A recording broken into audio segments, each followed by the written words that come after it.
오늘은 부산을 가보려고 하는데 부산이 많이 떨어졌다는 소식은 들려오는데 이게 지금 싼지 비싼지 모르겠다 하시는 분들과 내 집 마련을 보시는 분들에게 도움이 되는 정보입니다. 끝까지 시청하시고 나면 부산에 대해서 흐름이 잡히고 내 집 마련을 좀 더 손해보지 않고 하실 수 있을 겁니다. 최근 계약을 마감한 남천자이 84 타입의 공급 분양가는 10억대 중반부터 13억대였습니다. 청약 경쟁률은 무려 986대 1. 부산에서는 15개의 구가 있는데 그 중에서 가장 비싼 구를 수해동현이라고 해서 수영구, 해운대구, 동래구, 연제구입니다. 남천자이는 부산에서 가장 비싼 수영구에 있고 수영구에서 두 번째로 비싼 남천동에 있습니다. 남천동은 남천구에서 수영동 다음으로 오래된 아파트들이 신축으로 바뀌고 나면 가장 비싼 동네가 될 지역입니다. 그런데 평당 3천만 원인 분양가가 너무 비싸다고 느껴졌던 건지 정작 계약률은 37%로 아주 처참한 기록을 보여줬죠. 계약을 체결하신 분들은 아마 걱정이 되실 수도 있어요. 왜냐면 과반수 넘게 계약을 포기하셔서 말이죠. 이 분양가는 과연 높은 가격이었을까요? 아니면 적정했을까요? 부산에서 오래 중개한 분들에게 물어보면 인구가 350만에서 330만으로 지방 소도시만큼의 인구가 빠져나갔고 그동안의 아파트 가격은 대부분 서울 규제로 지방 투자를 하려고 하는 서울 투자자들이 끌어올린 것이라고 하면서 이제 인구 감소가 시작됐고 투자자가 모두 빠져나가서 심각해지는 부산은 폭망할 것이다 라는 의견이 있었습니다. 물론 다른 지방도 다 똑같아요. 그래서 이슈는 인구가 줄지 않는 곳 혹은 인구가 줄더라도 돈을 잘 버는 회사나 기업이 있어서 계속해서 살기 좋은 곳 그런 곳이 되겠죠. 우선 부산의 인구는 점점 감소하고 있고 세대수는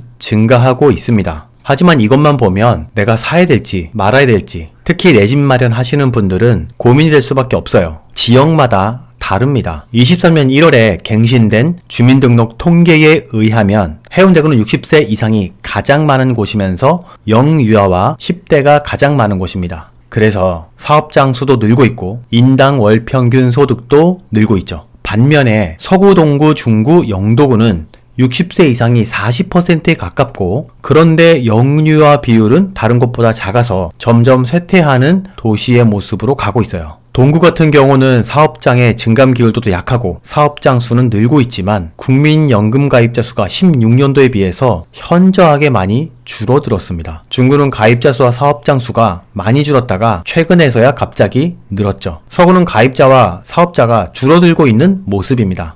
이것만 봐도 내 집 마련을 한다면 어디에 하는 게 유리한지 알 수 있겠죠. 동래구, 남구, 북구, 해운대구는 30대가 많아서 소비가 가장 활발한 동네 중에 하나입니다. 인구는 줄어드는 곳도 있고 늘어나는 곳도 있습니다. 매일경제에서 권일 부동산 인포 리서치 팀장은 지방도시의 경우 고령화와 인구 감소로 소멸 위기감이 높아지고 있지만 몇몇 도시들은 오히려 인구가 증가함에 따라서 부동산 가격도 꾸준히 상승하는 모습을 보여주고 있다면서 최근 부동산 시장이 침체를 겪고 있지만 이럴 때일수록 장기적으로 부동산 가치가 올라가는 인구 증가 지역에 관심을 가져볼 만하다고 얘기를 했어요. 돈이 많은 사람들이 많아질수록 아파트 가격도 비싸지고 덩달아 오를 때는 내 집 마련도 어려워질 수 있습니다. 부산에 저소득층이 많고 중간층이 다른 5대 광역시에 비해서 없는 편이에요. 그리고 고소득자가 많아서 부자와 가난한 사람의 차이가 아주 뚜렷하게 보이는 지역 중에 하나입니다. 서울 사람들이 부산에 투기로 들어와서 아파트 가격을 올려놓고 서울 규제를 풀어주니까 모두 다시 서울로 갔다고 하지만 거래량을 보면 부산 같은 경우는 2020년 11월에 가장 많았는데 15,000건 중에서 지역 내 시도, 시군구에서 거래된 것이 12,000건이고 기타 지역에서 들어온 것은 2,000건. 정작 우리가 늘 투기꾼이라고 하는 서울에서 들어온 것은 324건밖에 안 됩니다. 물론 다른 연도보다 서울에서 많이 들어온 시기는 맞지만 서울에서 아파트 가격을 들어 올렸다고 보기는 조금 무리가 있지 않을까요? 단순히 오를 것 같으니까 올랐다고 보는 것보다 19년 질병 사태로 돈의 양이 많아지니까 가격이 오르고 가치 순서에 따라서 서울, 강남 4구, 마용성, 노도강, 5대 광역시, 소도시 지방 순서로 번진 것 같습니다. 10억에 똑같은 집이 10개이면 한 채당 1억인데 20억이면 한 개당 2억이 되고 30억이면 한 개당 3억이 되고 100억이 풀리면 한 한 개당 10억이 되는 것을 유동성이라고 하는데 1980년대 정도밖에 없었던 것이 지금은 돈이 3,600조가 풀렸습니다. 그만큼 15년이었던 버스 가격이 200배가 올라서 1,000원이 되고 2천만 원이었던 음마 아파트가 26억이 되는 거죠. 자본주의는 2% 인플레이션으로 굴러가잖아요. 아시다시피 자본주의는 늘 2%씩 인플레이션을 올려서 유지를 해갑니다. 모든 세계은행은 2% 인플레이션을 지향하고 있어요. 이게 인구가 없어져도 가격이 계속 오를 수밖에 없는 근본적인 이유입니다. 사실 가격이 오르는 게 아니라 화폐 가치가 떨어지는 거 다들 아시잖아요. 하필 오르는 순서도 금융부동산이 가장 먼저 오르고 그 다음에 실물경제, 우리 물가가 오르고 장바구니가 점점 가벼워지죠. 그리고 맨 마지막에 월급이 오릅니다. 하지만 이걸 막기 위해서 금리 규제 등으로 부동산이 묶여 있으니 이제 월급이 오를 차례죠. 금리와 채권, 부동산 등은 인위적으로 조절할 수 있기 때문에 금리가 내리고 규제가 풀리면 상황이 달라질 수 있습니다. 풀려있는 돈은 다시 좋은 회사나 돈을 잘 버는 기업으로 들어갈 것이고 그런 곳에 일하는 사람들의 연봉이 다시 오를 겁니다. 저희 뇌피셜이 아니라 그동안 주택 30년에 기재된 반복된 역사입니다. 상승이 되면 상승론자가 인기 있고 하락이 되면 하락론자가 인기가 있듯이 말입니다. 부산 설명하다가 잠시 옆길로 빠졌네요. 당장 비싼 아파트를 살 수는 없을 수 있지만 비싼 아파트가 오르고 나서 적정 수준에 맞게 중간 아파트가 따라가기 때문에 모니터링 해야 할 필요가 있습니다. 아파트가 오르고 내리고를 반복하고 있지만 전국의 아파트는 4.5%씩 인상되고 수도권의 아파트는 5% 이상 올라가고 있습니다. 하지만 우리의 월급은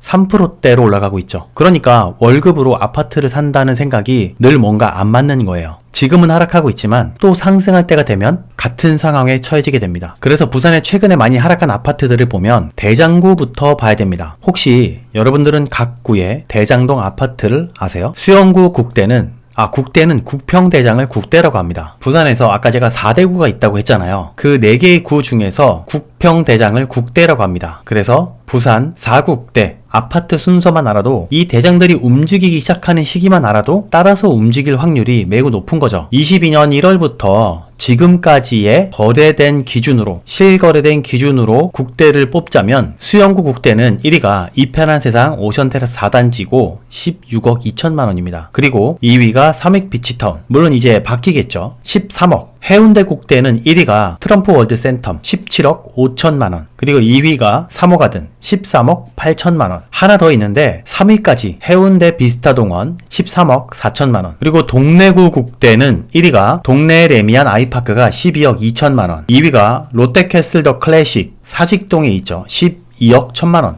비슷비슷합니다. 동래 아나, 로케클이나 그죠? 그리고 3위는 쌍용 더 플래티넘 사직 아시아드, 많이 떨어져서 굉장히 이슈가 됐었죠. 그죠? 12억. 동래구 국대는 대충 12억대, 해운대 국대는 13억대, 트럼프 월드센텀 빼고는 13억대, 수영구 국대는 13억대. 수영구 국대랑 해운대 국대는 비슷합니다. 이편한 세상 오션 테라스랑 트럼프 월드센텀을 빼고는 수영구나 해운대나 북평 대장들은 비슷비슷하죠. 연제구 국대는 1위가 레이카운티고 거제동에 있는 겁니다. 10억 8천만 원이고 2위는 아시아드 코롱 하늘채가 9억 7천만 원에 거래가 됐었어요. 그리고 3위가 거제 롯데캐슬 피렌체 9억 5천만 원, 4위가 거제 센트럴 자이가 8억 9천만 원. 뭐 비슷비슷하긴 하지만 어쨌든 연제구 국대는 10억대다. 그래서 정리하자면 수영구에는 이편한 세상 오션테라스 4단지가 한 16억대가 되고 해운대구 트럼프 월드센텀은 17억 5천만 원에 거래가 됐고 동래구 레면 아이파크는 12억대고 연제구는 레이 카운티가 10억대 정도, 11억대 정도가 되는구나. 이 정도 알면 일단 부산은 대충 어느 정도는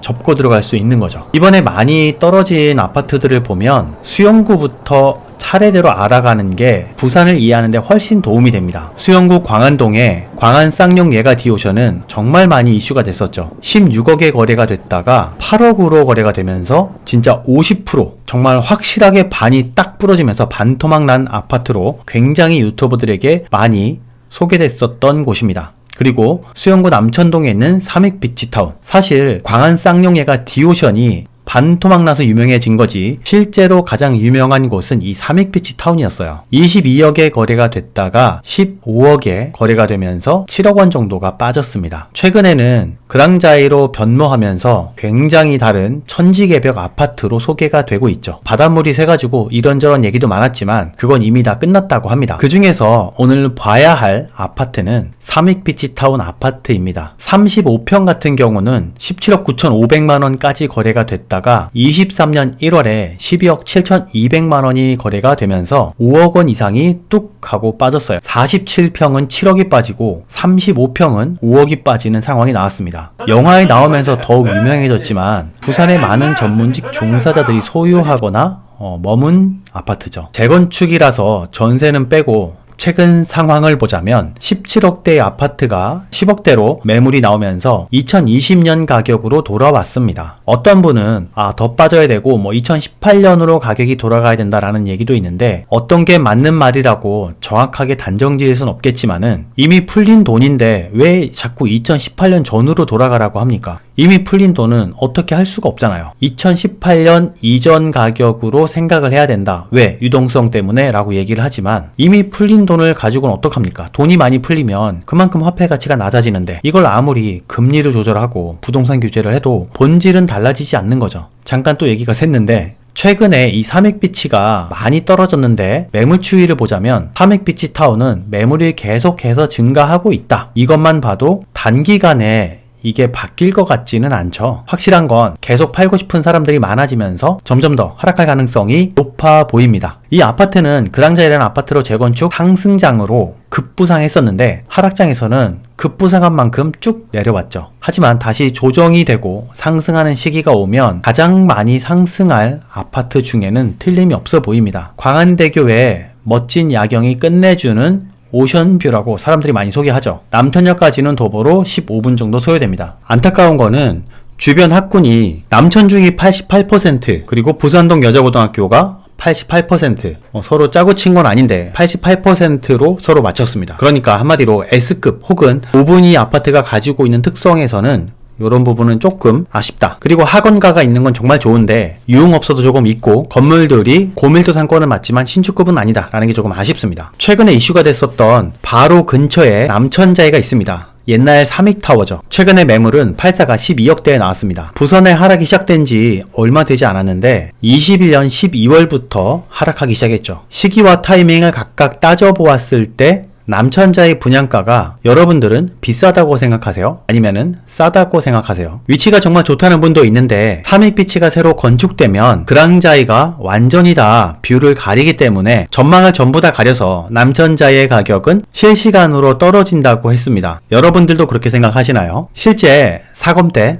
사전 점검 때 올라온 사진은 평수마다 다르지만 그렇지 않은 곳도 있었고 도면상으로도 그렇게 보이지 않았습니다. 물론 작은 평수는 시작부터 원래 바다 뷰가 잘 안 보입니다. 지금은 입주통을 겪고 있어서 매물이 굉장히 많습니다. 두 번째 대장구는 해운대구입니다. 해운대구에서 많이 떨어진 아파트를 보면 해운대구 중동에 롯데캐슬스타 35평이 16억 5천에 거래됐다가 10억에 거래되면서 한 6억 2천 정도가 하락했죠. 37% 정도가 하락한 거죠. 그리고 해운대 아이파크 우동에 있어요. 52평이 16억 6천에 있다가 12억에 거래되면서 4억 6천만 원이 하락했습니다. 그리고 유명했던 해운대 두산이부터 제니스가 52평이 19억 7천만 원에 거래됐다가 15억 5천에 거래되면서 4억 2천 정도 하락했죠. 여기서 하나 빠졌던 게 있다면 우리가 하락한 것만 볼 게 아니라 오션뷰인지 아닌지가 한마디로 RR을 좀 구분을 해줘야 되는데 그걸 구분하지 않은 게 좀 아쉬웠다라는 점입니다. 해운대구에서 국평 중에 크게 하락한 단지는 해운대자 2차가 있습니다.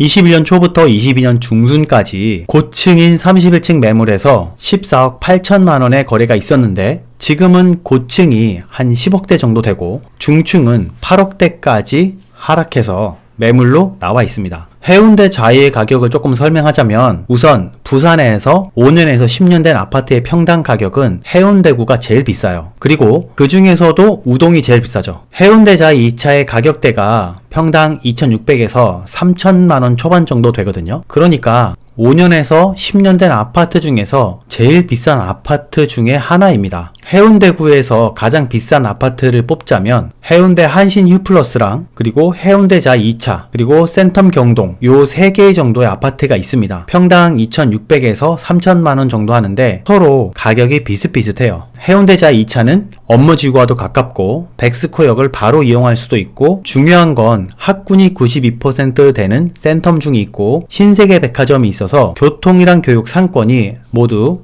5분위에 속합니다. 그러니까 최상위권 아파트가 갖고 있어야 조건에 들어온다는 거죠. 다른 말로 말하면 핵심지라는 얘기입니다. 최근에 전세는 4억 3천만 원 정도의 거래가 됐었는데 마지막에 나온 매물은 3억에도 전세가 나와 있어요. 매매는 8억 정도 그리고 전세는 3억에서 3억 5천 정도가 돼 있습니다. 해운대구 몇 안 되는 역세권의 신축의 브랜드 단지인데도 정말 많이 하락했죠. 동래구에서 가장 많이 떨어진 아파트들은 동래구 사직동에 있는 롯데캐슬 더 클래식 33평인데 1064세대고 12억 4천에 거래됐다가 8억 3,500에 거래되면서 4억 원 가까이 떨어졌습니다. 그리고 동래구 명륜동의 명륜자이 같은 경우는 671세대인데 11억에 거래됐다가 7억에 거래되면서 3억 9,500만 원 하락했죠. 그리고 동래구 명륜동에 있는 힐스테이트 명륜도 493세대인데 9평이 9억 8천에 거래됐다가 5억 9,800으로 거래가 되면서 최고가 대비 3억 8,200만원 모두 다 30% 이상이 하락을 한 겁니다. 그리고 연제구에서 가장 많이 떨어진 아파트는 연제구 거제동의 레이카운티 무려 4,470세대나 있는데 34평이 13억 5천에 거래가 됐다가 7억 7,900으로 떨어지면서 거의 5억 7,400 6억 원 가까이 떨어진 겁니다. 아까 얘가 레이카운티가 대장이라 그랬잖아요. 그죠?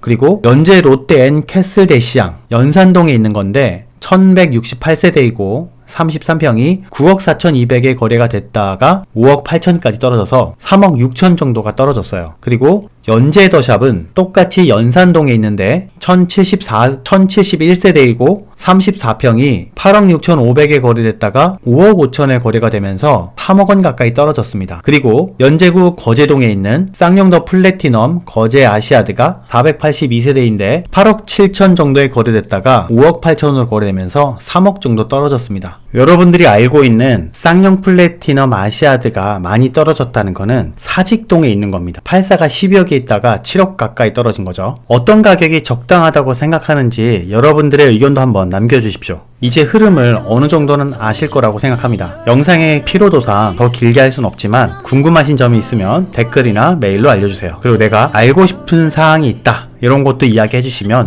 제가 정성스럽게 댓글 달아드리겠습니다. 요즘에 문의 메일이 많아서 일일이 답변 못해드려서 정말 죄송합니다.